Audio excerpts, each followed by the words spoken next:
গৰ্ভৱতী পত্নীক বন্ধুৰে সৈতে লগ হৈ কৰিলে দলবদ্ধ ধৰ্ষণ। 2 বছৰ পূৰ্বে নিশা পাৰবিন নামৰ এগৰাকী মুছলমান সম্প্ৰদায়ৰ যুৱতীয়ে বিয়া হৈছিল। সেই সময়ত কিশোৰী অৱস্থাত আছিল নিশা পাৰবিনে। মাত্ৰ 16 বছৰ বয়সতেই অংকিত নামৰ এইজন হিন্দু যুৱকলৈ পলাই বিয়া হৈছিল 2 বছৰৰ পূৰ্বে। মাকসুদাই হত এতিয়া কত তহতে,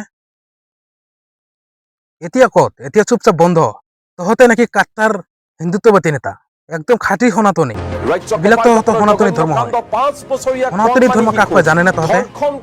মুছলমানে কৰিলে এইবিলাক ধৰ্ষণ, সেইবিলাকক গুলি মাৰিব লাগিব, সেইবিলাকক এনকাউণ্টাৰ কৰিব লাগিব। তহতে কৰিলে সেইবিলাক একো নহয়। 3-4 জন মিলিয়ে যে এজনক ধৰ্ষণ কৰি মাৰিলে, তাৰ কি বিচাৰ হল? মুছলমান ছোৱালীক যেনেকে মাৰিলে, তহতে এজনৰ ছোৱালীক মাৰিলে তহতে কি কৰিলেহেঁতেন? এই দেশৰ আইন এনেকুৱা অৱস্থা হৈছে, মুছলমান মানুহে কিবা কৰিলে তাক এনকাউণ্টাৰ কৰিব লাগিব, তাক গুলিয়াই মাৰিব লাগিব, তাক ফাঁচিত ঝুলাব লাগিব। কিন্তু হিন্দু মানুহে কৰিলে তাক একো কৰিব নোৱাৰে। কিয়? মুছলমানৰ কি এই দেশত অধিকাৰ নাই? মুছলমানসকলে কি অসমীয়া ভাষা আন্দোলনত যোগদান দিয়া নাই? মুছলমানসকলৰ অসমত কোনো অধিকাৰ নাই? তহতে কি বুজাব খুজিছে?